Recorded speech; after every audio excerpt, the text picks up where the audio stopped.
Hello, ladies and gentlemen. You are back watching Pop Goes the 60s with Matt Williamson. And today I have a special guest with me. You may remember that about a month or so ago, I did a special video on what makes this song psychedelic. And I have got an old friend of mine who runs the Technicolor Web of Sound, internet's best psychedelic web station. And this is Paul Mays. Paul, thanks for joining me, old buddy. Yeah, it's awesome, Matt. Thanks for having me. Really appreciate it. It's gonna be fun. Long overdue. We've been talking about this for a while. And ladies and gentlemen, I just want you to know Paul and I go way back to the college days. And we met, I think we met at actually a concert. It was a college concert. That's correct. And we talked music immediately. We had a kindred spirit in one another, and we are all old 60s fans and have been tight ever since. Yeah, you tested me with Buffalo Springfield, and we both obviously knew and loved that band. So it was a quick friendship, and it's been great. So Yeah, in those pre-internet days, some of those more obscure bands, it was hard to find. And the other band we talked about early on was The Creation. I don't know if you remember that. We yeah, talked about that, and that was a band. I had one album by them that almost nobody knew who they were because again, pre-internet, we just didn't have the information available at our fingertips like we do now. that may have been a band that you actually turned me on to. I mean, I will have to credit Matt. I was listening to 60s psychedelic music before we met, but he turned me on to especially more of the British side of things. Obviously, I was a huge Beatles fan and Stones, but there was a lot of the more obscure stuff that Matt actually turned me on to, and even strengthened my love and respect for that type of music. And when Paul started his station, that was in 1999. So that was kind of the old west, or the very early pioneer days of internet web radio. And he's recently brought back this channel, and it's the best that's out there because it's got I don't know how many thousands of songs, quite a few, and some of the best from all corners of the earth, really.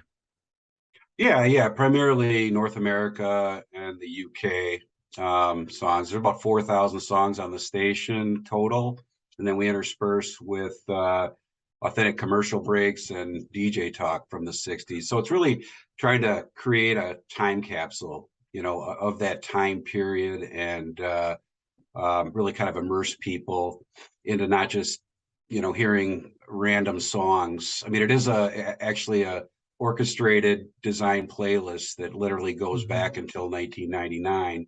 And again, everything is placed so that the songs transition smoothly, and then we have the commercial breaks and some other fun stuff. So yeah, it's been a labor of love, a great hobby, and again, thanks for having me. Not a problem.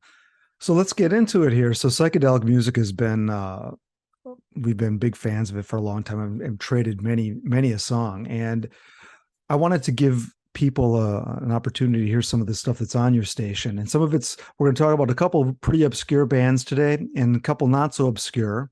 But let's start with one that I really liked when you showed it to me or you played it for me. And it has the lead singer of Supertramp in it. Why don't you give us a little background on the song by Argosy?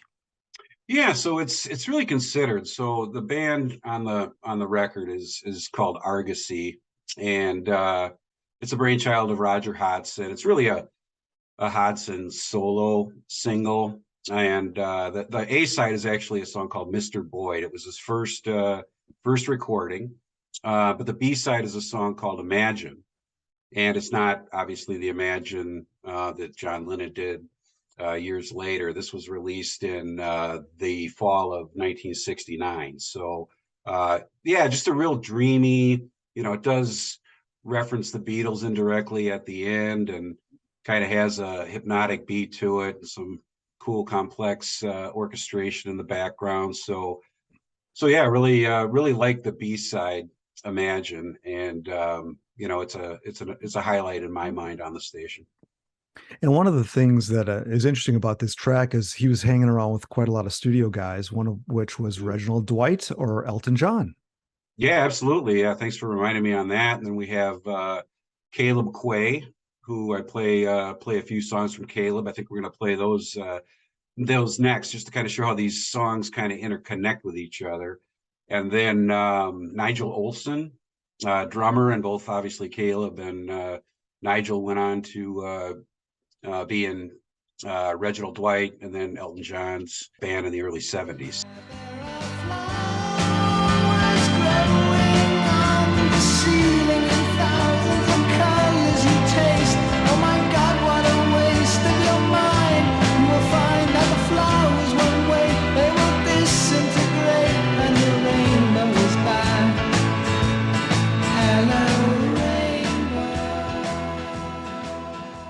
So you can hear there, that's kind of the beginnings of the Elton John band, as Paul mentioned. And he talked about the guitar player named Caleb Quaye.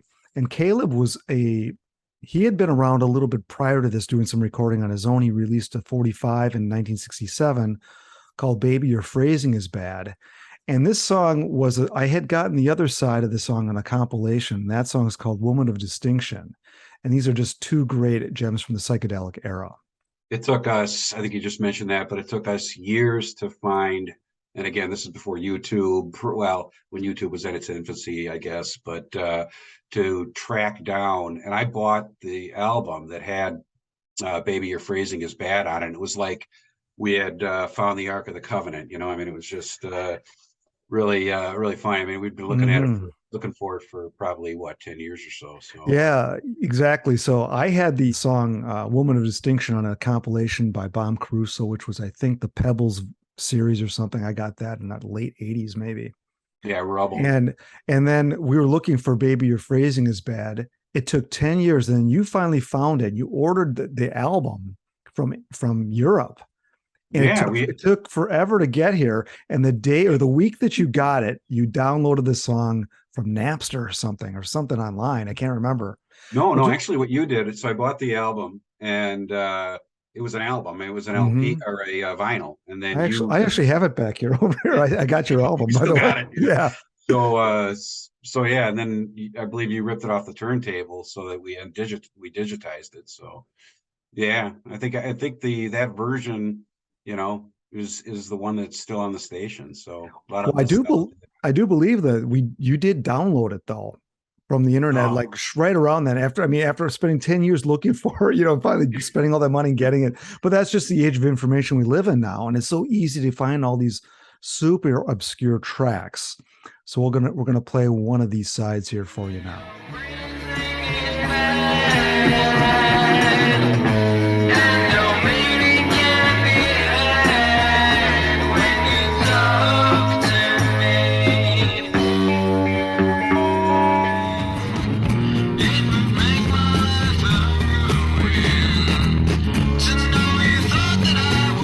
Okay, we're going to stay in the British Isles here and talk about the band Mighty Baby. And this is a group that was an offshoot, pretty much morphed out of the mod band Action.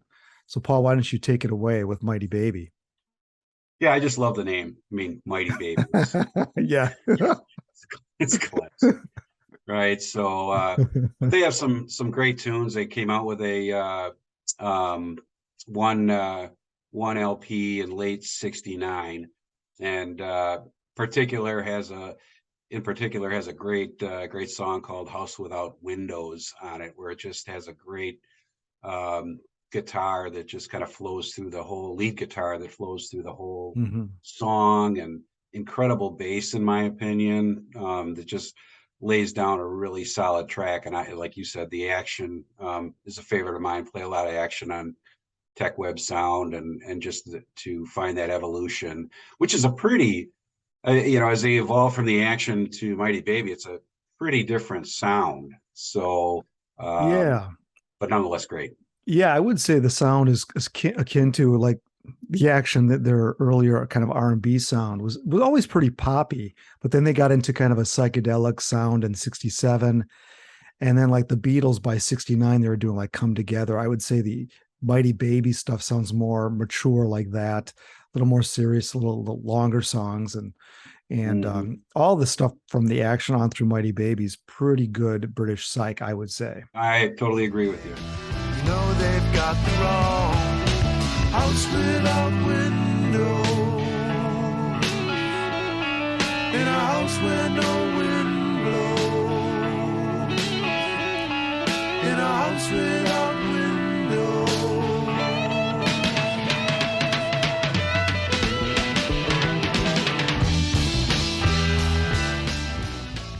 Well, let's switch over to America here because there's some equally great American psychedelic music. And I want to talk about the band Apple Tree Theater.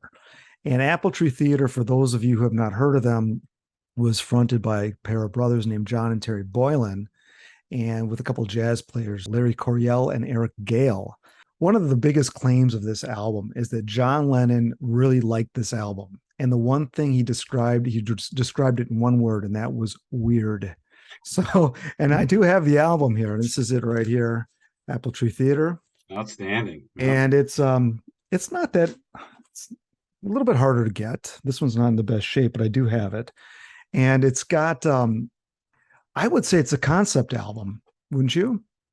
Yeah, I totally agree. And it took me at least a few listens to really get my head into it or around it, based on, the different styles of music. I mean, overall, it's psychedelic just because of, the complex orchestration and unexpected tempo changes in a lot of the songs. But it took me a while to embrace it. And I play most of that LP on the station.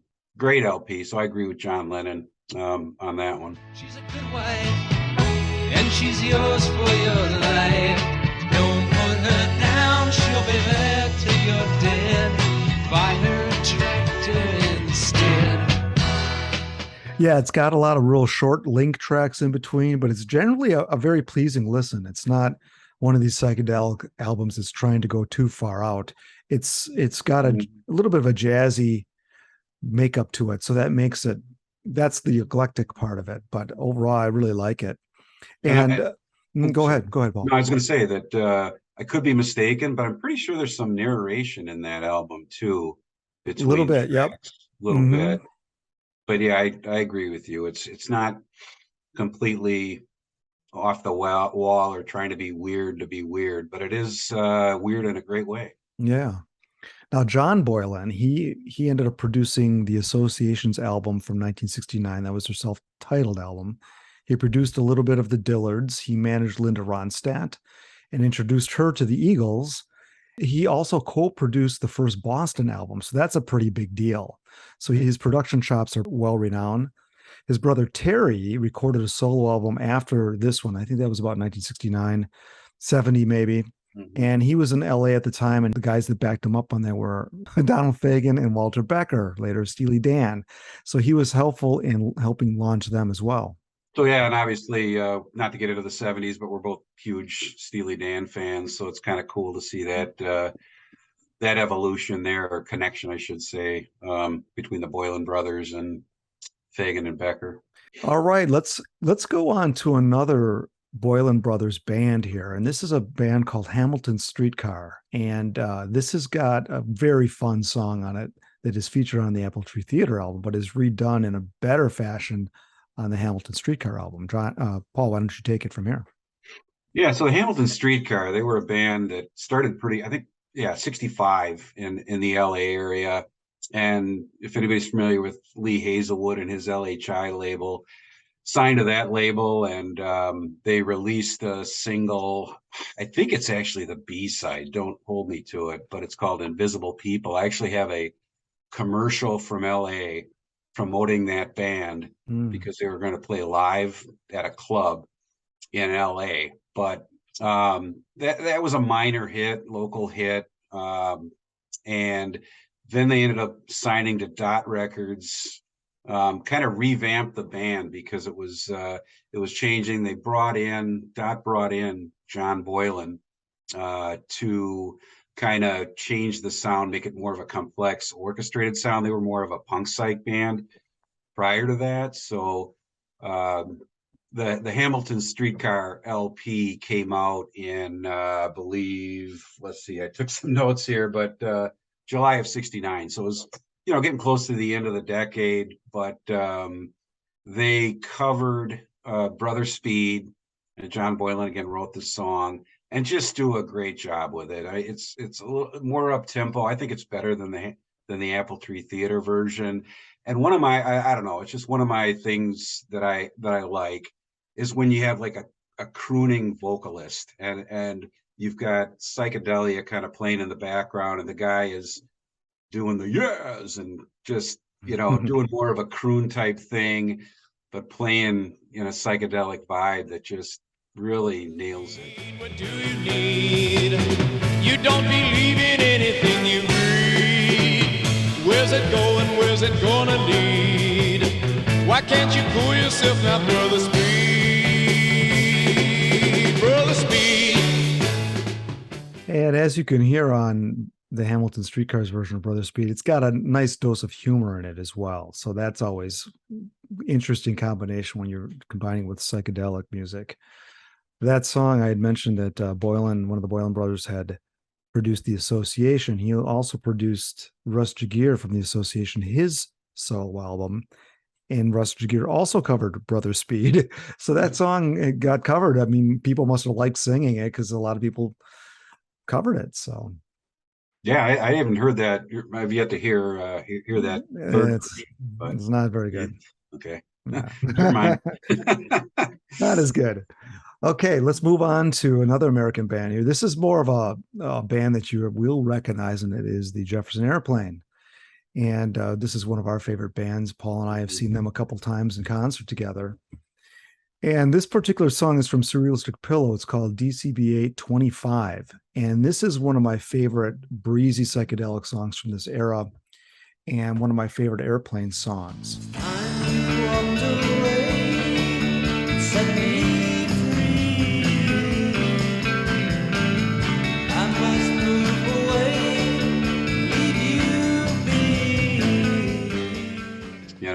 I've always loved that song, and you suggested it for the interview here, and definitely couldn't pass it up. There's just so much going on in that song, but it's so laid back. I mean, it drops your blood pressure when you listen to it, and just but then has some great complex instrumentation in the background, as always, with the Jefferson Airplane, with the Cassidy's bass. I mean, everything's just great about it. Mm-hmm. Yeah, that song, the DCBA those are the chords that the song is based on, and the -25 is the lysergic acid diethylamide 25. So that's why where that came from. And I had the previous video that I'd done on what makes this song psychedelic. This is a good song to talk about because, as Paul mentioned, it's got some interesting instrumentation. Jorma Kaukonen, the guitarist, really underplays. He does a beautiful solo in here. And this particular album uses a lot of echo. So it makes this dreamy feel. And the lyrics are also psychedelic because one of the lines goes, "Too many days I've left unstoned. If you don't mind happiness, purple pleasure fields in the sun." So the purple pleasure fields, I think that's a reference to, is it purple sunshine? Or it's this type of acid, I believe. But Jefferson Airplane was not shy about talking about drug use within their lyrics, that's for sure. No, they were very cutting edge. They were always, I mean, I'm not as much of a lyric person as you are, so that's the first I actually knew that. But, definitely take your word for it. But yeah, I mean, they just, outside of the Beatles, I think my second favorite psychedelic band is the Airplane, and they just have such a consistent output, even on their first Takes Off LP all the way up, I would say, through Long John Silver, or Bark for sure, and there's some great tracks on Long John Silver too. Yeah, one of the best American 60s bands, no question, and I can't wait to delve into them in one of my history videos. All right, so the next band we're going to talk about is also one that's somewhat, I guess the name will be familiar, even though they're often considered a one-hit wonder. This is the Strawberry Alarm Clock. And Paul, why don't you tell us what we're going to listen to here? So one of the reasons I started the station was because I was so tired of listening to classic rock, regular radio, and a 400-song playlist just repeated, the basic classic songs. I very rarely did any sort of deep cut. And so, I wanted to play a station that, a lot of people, when they think of Strawberry Alarm Clock, it's like Incense and Peppermints, or, some people know the song, but don't even know who the band was. Right. So, so I started playing a lot of deep cuts, and one of my favorites by Strawberry Alarm Clock is the Black Butter Trilogy. which I'm trying to remember how long it is. Probably it goes into 3 parts. It's Black Butter 1, 2, and 3, and it's just got all different types of psychedelic music in it. That from up more up tempo, and then it kind of goes into a meditation type with a lot of echoing and then kind of speeds up again. And it's just a great slice of psych. And I think a lot of people, if you're not familiar with the Strawberry Alarm Clock, I think kind of an underrated band actually, because they have other good songs that I play besides Incense and Peppermints, which I think is one of the, if not the best pop psych song, in my opinion, songs out there. But it included I'm having a senior moment here. You're gonna have to help me Ed out. King. Yeah, Ed King. There you go. So as a lot of music enthusiasts will know, he co-wrote Strawberry, or I should say, Incense and Peppermints. And then he went on to, because Strawberry Alarm Clock was touring actually down south when they were kind of getting into their later years, getting towards the end, actually in 1970, I believe. And Ed King started playing with Lynyrd Skynyrd. And he also came up with the riff to Sweet Home Alabama. That's Ed King's riff. Yeah. So the Strawberry Alarm Clock, as you said, underrated. They often get called not just a one-hit wonder band, but a bubblegum hit. They refer to Incense and Peppermints as, and I just completely disagree with that. That's a really, I think it's a serious song, and it's got a fantastic lyric, great instrumental track, and the public loved it. They put it up, hit number 1. And that's a big accomplishment for a song like that. I mean, 8 Miles High didn't hit number 1. It's a timeless track. Mm-hmm.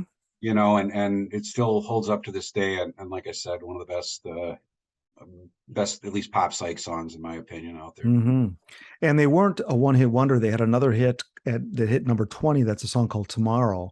And one of the great things about the Alarm Clock's music is Ed King's guitar playing. He's got some real fascinating playing. And these guys were really young at the time. I think they were like 18 or 19 when that first album came out. So they really deserve a little more credit than they're given. And the song that Paul mentioned, Black Butter, the 3-parter, it's Black Butter Past, Black Butter Present, and Black Butter Future. I have no idea what the Black Butter means, but it's a riveting song. Black butter.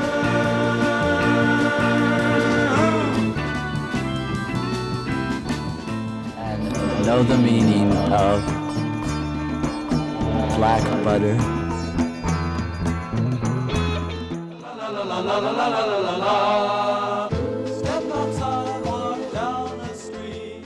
All right, so the next song, we're going to go back to London in 1967 for Procol Harum's Whiter Shade of Pale.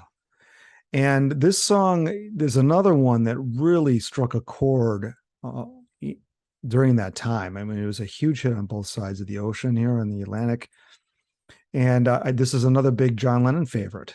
And for some reason, that the song, it has this, I mean, it's a little bit more gospel-y, and it's based on some type of Bach melody.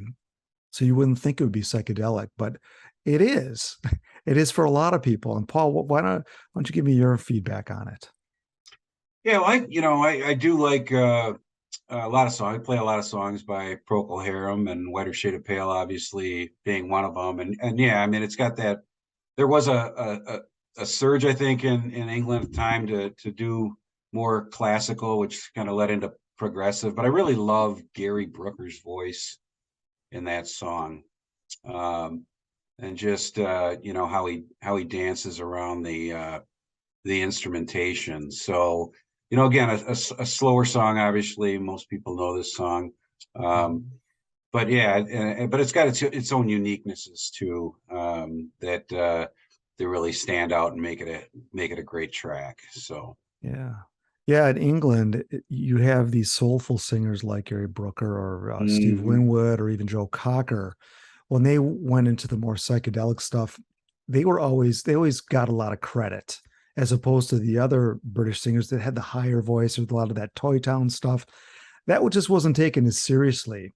And Gary Brooker's voice combined with this Bach style music was just the perfect combination, apparently.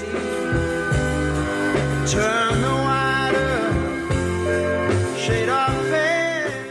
Yeah, they had quite a range, going from this mellow psychedelic kind of programmatic type of music to the harder rocking stuff, and then you had a great guitarist in Robin Trower. Yeah, So they had a lot going on there, and surprisingly, I think they were kind of the beginning of what prog rock became, because prog rock for me always took hold in England, and that song might have been with the classical overtones that we started seeing them with Genesis and even Jethro Tull and Emerson, Lake and Palmer and all those other bands.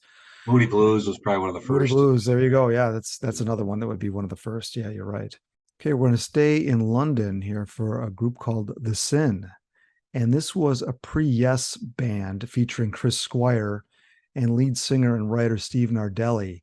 And Paul had an opportunity to meet these guys. Why don't you tell us a little bit about the Syn? Because they've got a kind of an interesting but short history. Yeah. So they were pre-Yes band, more of a mod band, I would say. And I knew the song. I bought a compilation that had Grounded on it. But I was contacted by Yes's publishing manager at the time to interview Chris Squire and Steve Nardelli. Reunited the Syn briefly in around 2004 or 2005. So I had an opportunity and I did broadcast it on the station. I still have it. Maybe I'll put it on there again sometime. But two great interviews with both Chris Squire and Steve Nardelli.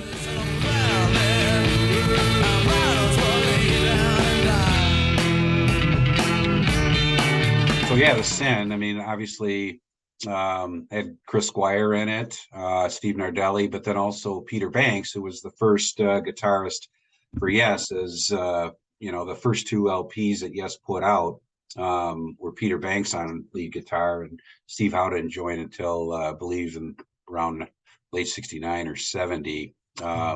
So yeah, there's an interesting evolution there, but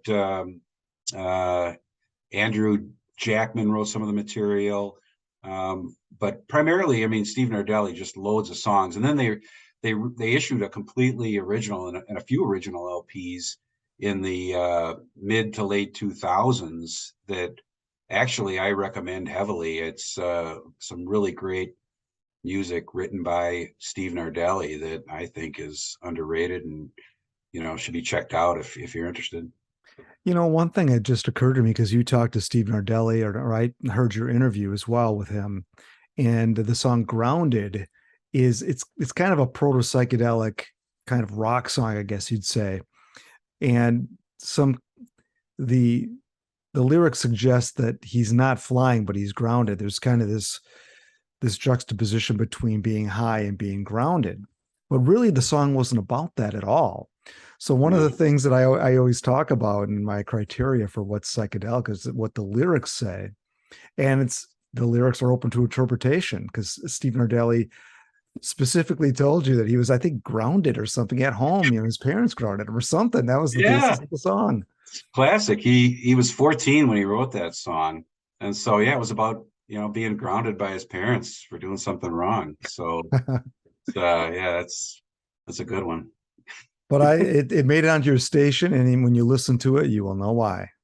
We're going to go to another band that's a little bit popular, I guess, for more so in England, and that is Status Quo. And the big hit they had in the psychedelic period was Pictures of Matchstick Men.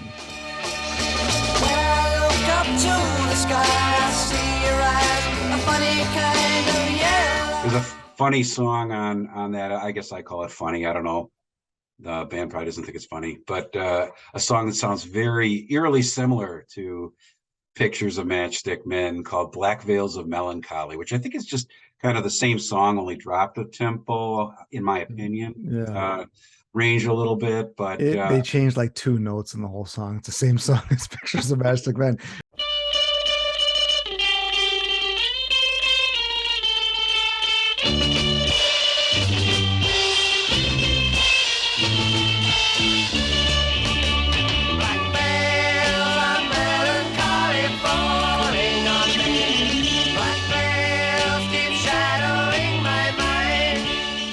It's really kind of funny this Status Quo. Obviously they they play well into the 80s, and they weren't really popular in the States, but they always kind of remind me a little bit of Spinal Tap for some reason.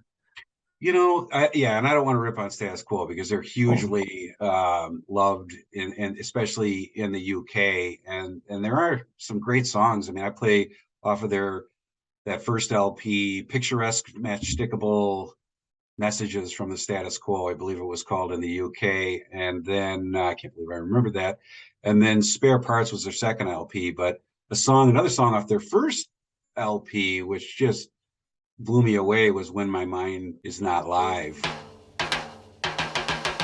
When my mind is not live, I see you there before me.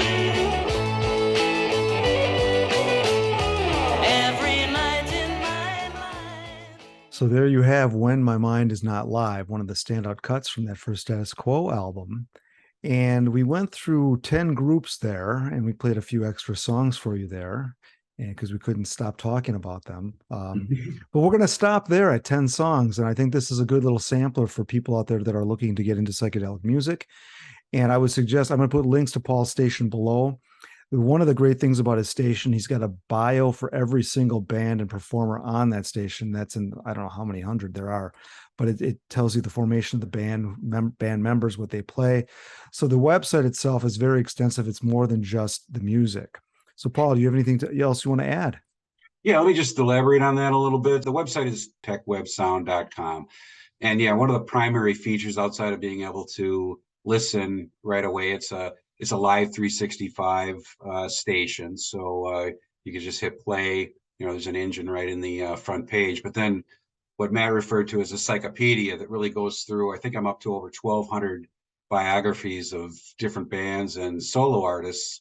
And one of the things I've done over the years is link them together where, the bands intertwine, or somebody was featured, with another band. So there's a lot of that. So you can, it's like I call it the psychopedia, kind of like Wikipedia, where you can link on the different bands and just kind of have an adventure, going through and reading all of these bios. So encourage you to do that. But really appreciate you having me, Matt. I mean, this has been great, and we'll have to do it again.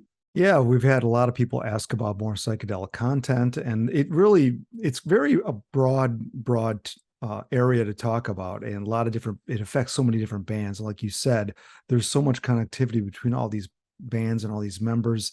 It's so connected. And that's one of the fun things about discovering music, because it was more of an extended family amongst a lot of these players. So that's what also makes it fun. Yeah, and just one last thing, the station itself, and when you put all the songs together and ads and so forth, it runs well over 8 days. It's really hard to know what's coming up next. Okay, well, we'll keep in touch, and ladies and gentlemen, stay tuned for more here on Pop Goes the 60s.